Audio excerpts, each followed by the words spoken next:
ఈరోజైతే గుడికి వెళ్దామమ్మ, త్వరగా పని చేసుకో అని చెప్పేసి మా వారైతే అన్నారండి. గబగబా నేను ఇల్లు మొత్తం కడిగేసుకొని ఇంటి ముందు ఇంటి వెనకాల కడిగేసి ఇలా ముగ్గు పెట్టేసి అక్కడ గేట్ దగ్గర కూడా కాస్త పసుపు కుంకుమ అట్లా గుమ్మానికి పెట్టేసి అనమాట. తర్వాత ఇదిగోండి గడపకు కూడా పసుపు కుంకుమ రాసి ఇలా గడపను కూడా అలంకరణ అయితే చేశాను. ఆ తర్వాతకి ఇక్కడ వెంకటేశ్వర స్వామి శివయ్య ఉన్నారు కదండి, ఇంట్లోనైతే చక్కగా ఇలా పూజ అయితే చేసుకున్నాను. పూజ చేస్తుంటే నా బట్టలు కాస్త ఇస్త్రీ చేయవా అని చెప్పేసి మా వారాన్ని స్నానానికి అయితే వెళ్ళారండి. ఆ తర్వాతకి వచ్చేసి నేను ఇట్లా మా వారికి అయితే బట్టలు అయితే ఇస్త్రీ చేస్తున్నాను.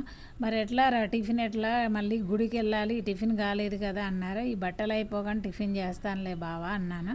వద్దులే అమ్మ, గుడికి వెళ్ళి వచ్చే దారిలో టిఫిన్ తీసుకొచ్చుకుందాంలే, ఈరోజు బయట నుంచి తెద్దాము అన్నారు. సరే అన్నాను. తన బట్టలు ఇస్త్రీ చేసి ఇచ్చేసానండి. గబగబా రెడీ అయిపోయి గుడికి అయితే వచ్చేసామన్నమాట.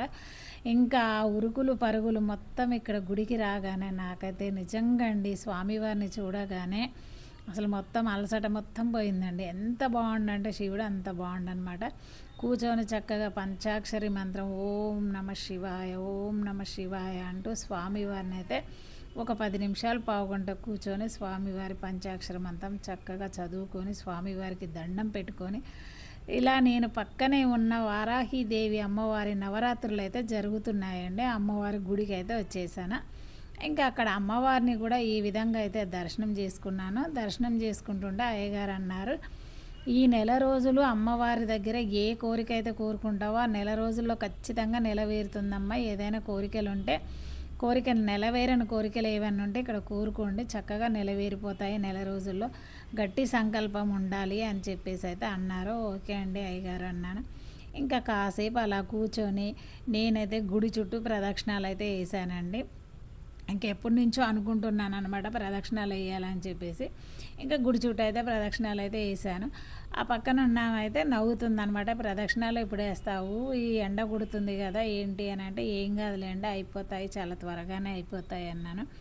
స్వామివారి గుడి చుట్టూ అయితే నేనైతే ప్రదక్షిణాలు వేసి నందీశ్వరుడికి దండం పెట్టుకొని నందీశ్వరుడు చుట్టూ కూడా ప్రదక్షిణాలు వేసి ఇంకా స్వామివారిని అయితే దర్శనం అయితే చేసుకోవడానికి అయితే వెళ్తున్నానండి.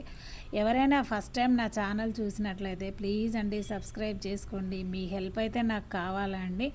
ఇంకా ఎందుకని అడుగుతున్నాను అంటే నేనైతే చాలా చికాకులో ఉన్నాను. ఇంకా మాది ట్రావెల్స్ అనమాట. మొన్నే రీసెంట్గా బండి 2 సార్లు యాక్సిడెంట్ అవ్వడం వల్ల అప్పు తీసుకొచ్చి తనైతే పెట్టారు. ఇంకా అప్పు ఎలా తీర్చాలి ఏంటి అని అయితే తనైతే టెన్షన్ పడుతున్నారు. కిరాయిలు తోలితేనే కదా, ఇది ఆషాఢం, శ్రావణం అయితే కిరాయిలు ఉంటాయి కదమ్మా, ఆషాఢంలో ఏం కిరాయిలు ఉండవు అని చెప్పేసి అయితే తను అన్నారు.